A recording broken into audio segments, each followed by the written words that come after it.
So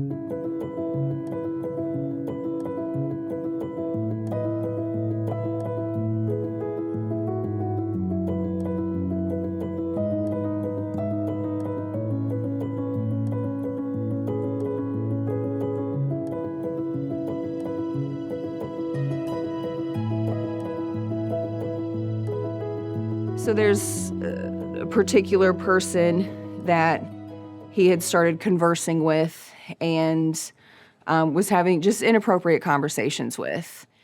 And what happened for us was I was literally working at one part of the strip on Fat Tuesday, and he came down there to see me, was very highly intoxicated, and then literally walked up the street to another part of the strip and met another girl and was overly friendly with her.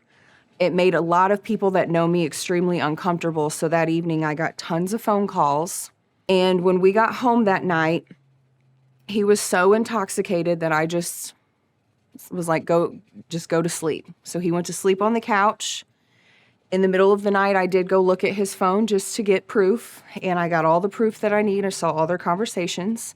And I responded back to this particular person to let her know that I knew, and I knew that she knew all about me. The next morning, I knew that it was going to be bad, so I went ahead and locked my door because there have been instances before where he's gotten somewhat physical, not like overly physical, but like even just a slight bit is too much. Like you shouldn't be doing that anyways. So I was prepared for a fight. And 6:30 in the morning, he busts through my door, breaks it, screaming at me, telling me he saw the message that I sent to this particular person. I'm like, well, good for you. I saw all of your messages as well. And I explained to him, like, there's nothing more to discuss.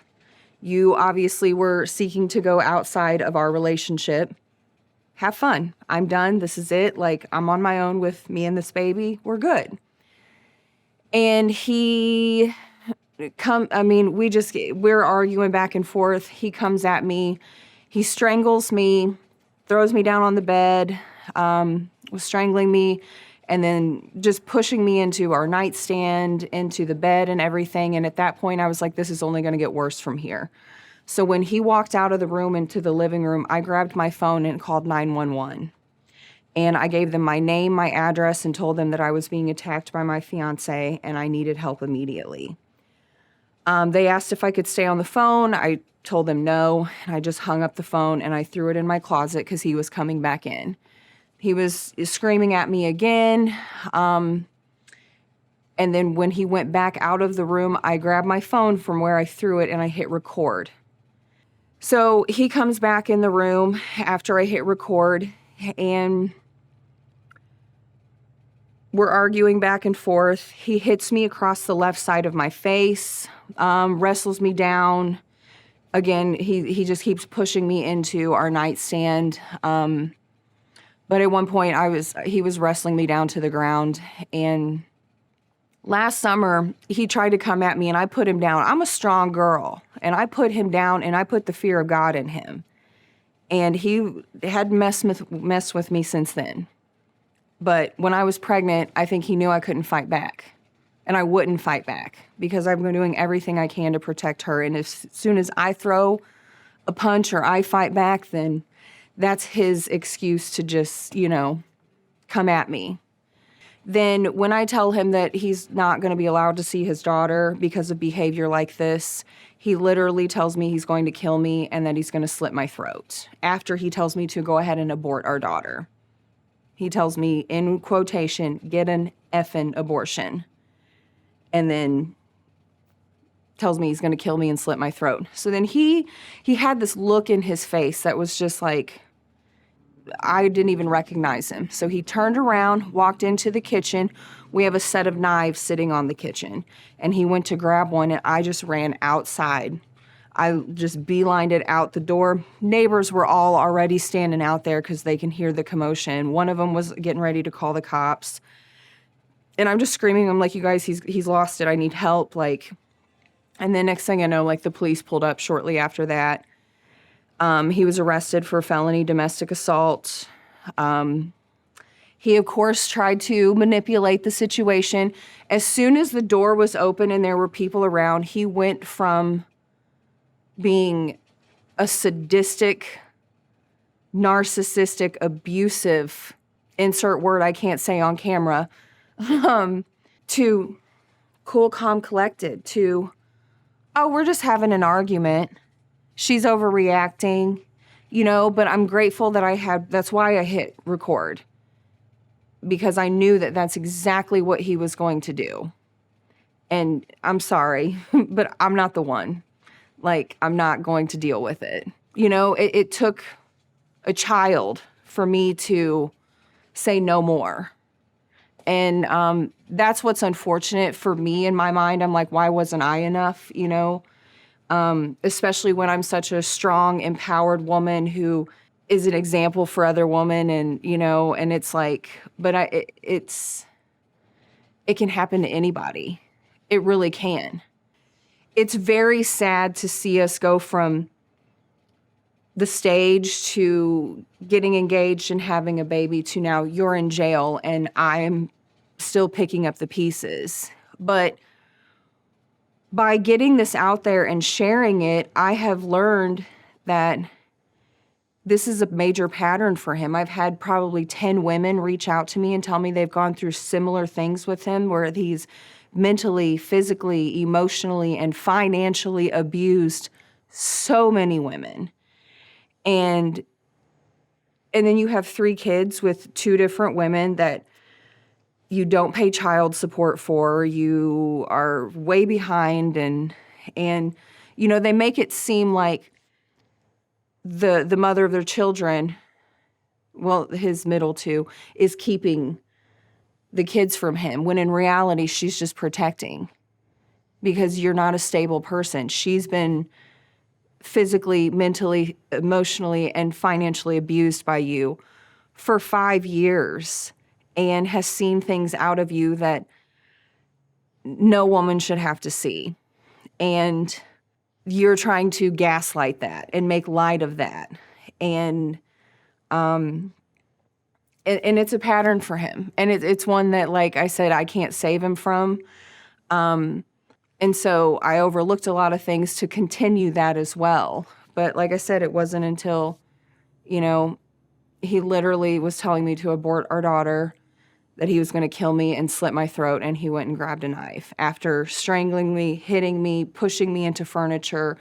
There's no amount of therapy or a dang exorcism, like nothing that could ever make me go back or trust him again or even allow him near her. The cops, there was 3 police officers that came, and they were amazing. Clearly they're trained. They could see right through the instance. They arrested him and assured me that he'd be in jail for at least 48 hours. And so, which was true. He got arrested, was in jail, and then he got bonded out, and they put him on like a GPS monitored, ankle bracelet, and he went back to St. Louis, where he's from. I got a victim's advocate counselor from the prosecutor's office who was in touch with me, just trying to let me know every step of the way what was going on, what was taking place. They have been absolutely nothing but supportive and wonderful in this case. And they've also given him chances to prove himself, but he keeps violating his bond restrictions with drug and alcohol abuse. And so that's why he's in jail right now. Like, we can't even make it to the sentencing of the felony domestic assault charge because he keeps violating. So he's in jail for that right now. CADV was mentioned to me by my victim advocates counselor. She, encouraged me to, call, and I eventually did because I was in a housing crisis. The particular apartment all of this went down in, I needed to get out of. Not only was just the horrific memories, but there were some condensation issues that were causing black mold, and I'm pregnant, can't, so And we all know renting down here, or even just trying to find a reasonably affordable house that doesn't get overbid, is hard. So I reached out to CADV to see if if you guys had any places that, you had any pull with to, get in. And then if worse came to worse and I needed a spot to go with the shelter, and then that's when I got in touch with Amy. Well, she got in touch with me. So from there on out, it's like you guys are angels. Like, she has been so supportive for me in every single way. Physically, what do you need? Mentally, how can I help you? Spiritually, how can I pray for you? Financially, what do you need? I had to move out of this place and go into a duplex in Camdenton. And then also at the same time, I had just signed a new lease for my business. So financially, I didn't have half an income, coming from somebody else. But that was a struggle even getting that from him too. But I was doing it all by myself. So when Amy told me that you guys were going to pay my first month's rent and all I had to take care of was my security deposit and my dog deposit, I can't even tell you how much that just brought so much joy and wow. I was just like, are you serious? We're going to take care of this so you don't have to worry, so you don't have to stress. So you handle this, we've got this. That blew my mind. And right then and there, I was just like, this is an organization that I absolutely respect. And you guys take every donation that you get and you really put it towards the victims that are struggling through domestic violence, that need help getting back on their feet. They don't just need prayers and good thoughts and good vibes, that they actually need help. And in this world, that costs money. And so to see that just blew my mind. And Amy checks on me almost daily. She is extremely supportive. Anytime I find out anything, she has gone to court with me every single time, because my mom can't make it up all the time to be there with me, but Amy is there every single court date with me for support. I've spoken at a few of our court dates, and I will at our sentencing as well. And she's there to stand by me every single time. And it's just nice to know that, no matter what, I can call her. Or if when she's born and I don't have diapers or anything, I know that I can call you guys and you guys will help. You know what I mean? It's just to have that resource, not just for me, but everybody that's going through this. It's priceless. It's not something that money can buy, that feeling. You know what I mean? So I thank you guys so much for stepping in. You step right in and you do what needs to be done. And it's selfless. I know it's not easy work listening to our abusive stories on a daily basis, but somebody's got to do it, and you guys do it.